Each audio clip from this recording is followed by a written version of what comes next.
Exercise 3 का question number 2 है state whether the following are true और फॉल्स। ट्रू और फॉल्स हमने बताना है।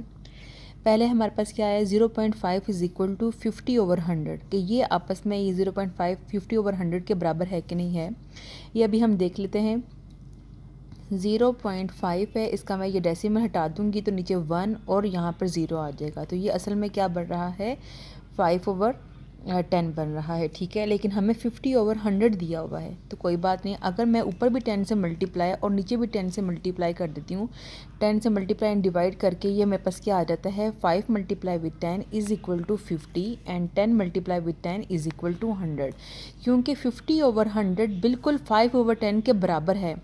देखें अब ये 50/100 है, अब ये इसकी कटिंग भी करना चाहूँ, ये 0 0 से कट जाएगा, अगेन हमारे पास क्या आंसर आ जाएगा 5/10 आ जाएगा।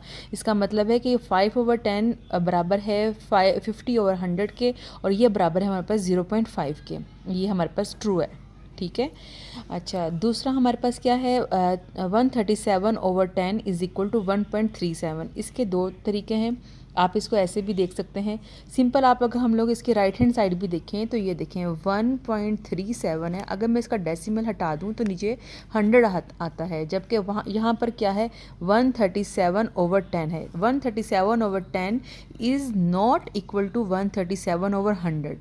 ये 137/10 इज़ नॉट इक्वल टू 137/100, ये इसके बराबर नहीं आएगा। ठीक है, ये भी हमने क्या किया, हमने राइट हैंड साइड को लेकर उसका डेसिमल हटा के नीचे हमने उसके 100 लगा दिया, क्योंकि 2 डिजिट थी डेसिमल के बाद, तो इसका मतलब है कि 137 divided by 100 is not equal to 137/10।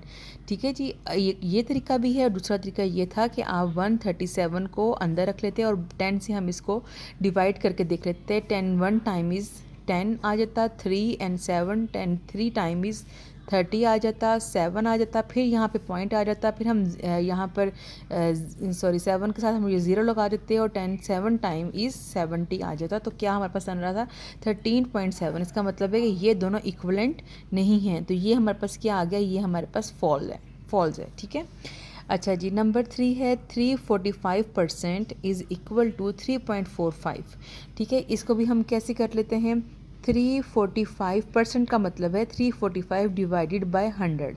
ठीक है, अब ये देखें, अब ये 345 डिवाइडेड बाय 100 है, अगर मैं इसको डिवाइड करती हूँ तो मैंने ऐसी जगह पे डेसिमल प्लेस करना है कि डेसिमल के बाद 2 डिजिट होंगी, तो यहाँ से काउंट करें 1 और ये वाली डिजिट है 1, ये वाली डिजिट है 2, तो यहाँ पे करके ही मैं इस डेसिमल को प्लेस कर दूँगी। ठीक है, अदरवाइज़ हम इसको 345 को अंदर रख के 100 से डिवाइड करके भी देख लेंगे तो 3.45 ही इसका आंसर आएगा। तो ये क्या लिखा हुआ है 345% इज़ इक्वल टू 3.45, ये हमारे पास ट्रू आ गया। ठीक है, ये बिल्कुल ठीक है। अब ये नंबर 4 है 3/17 गिव्स अ टर्मिनेटिंग डेसिमल। अब ये हमें बता रहा है कि पूछ रहा है कि 3/17 है, अगर मैं 3 को 17 पर डिवाइड करती हूँ तो हमें एक टर्मिनेटिंग डेसिमल देता है। ये ट्रू है कि नहीं ट्रू। अब टर्मिनेटिंग डेसिमल क्या होता है, लाइक अगर मैं ये 1/2 को जब मैं डिवाइड करूँगी तो ये मेरे पास 0.5 आ जाएगा और आगे कोई डिजिट नहीं आ रही, तो इसका मतलब है 0 0 0 तो हम लगा सकते हैं, 0 0 0 तो रिकरिंग फॉर्म में जितने मर्जी मैं पॉइंट के बाद 0 लगा दूँ वो कोई मैटर नहीं करते। ठीक है, लेकिन 0.5 आ गया और यहाँ पर ये ख़त्म हो गया है, तो इसका मतलब है कि ये टर्मिनेटिंग पॉइंट है, टर्मिनेटिंग इसको कह लें। लेकिन अगर मैं अगर 1.3 है, इसको अगर मैं डिवाइड करती हूँ तो ये मेरे पास 0.333 सो ऑन, ये रिकरिंग फॉर्म आ गई है।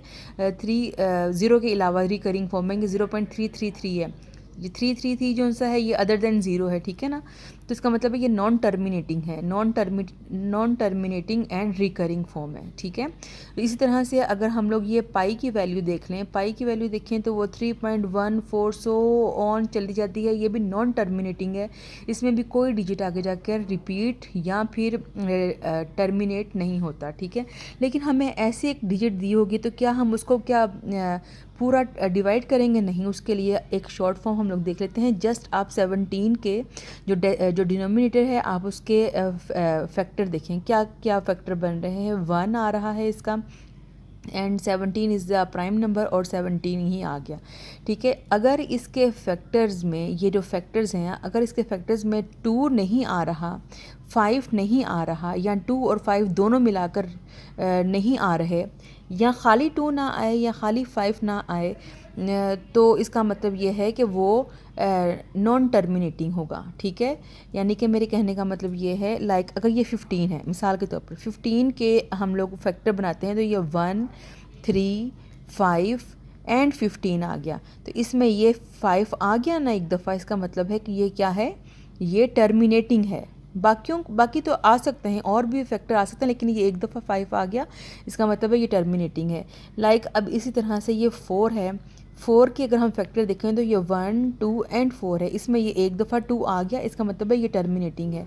अब ये 10 है, 10 के हम फैक्टर देखते हैं 1, 2, 5 एंड 10 है, इसमें 5 एंड 2 एंड 5 दोनों आ गए, इसका मतलब है ये भी टर्मिनेटिंग है।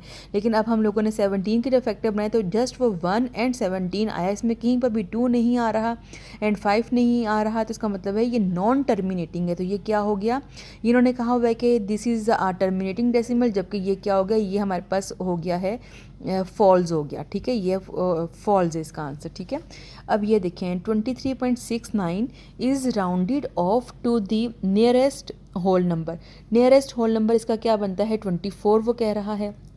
तो देखा जाए तो 23.969 है, तो पॉइंट के बाद ये 5 या 5 से ग्रेटर है, तो हम ये 20 इसको राउंड ऑफ कर लेंगे, ये 24 बन जाएगा। अगर तो 23.29 होता तो इसका नियरेस्ट होल 23 बनना था, क्योंकि ये 2 जो सा है ये 5 या लेस देन 5 है, ठीक है। तो इसका मतलब ये है कि ये 24 उन्होंने लिखा हुआ है, ये हमारे पास ये ट्रू है इसका आंसर, ठीक है।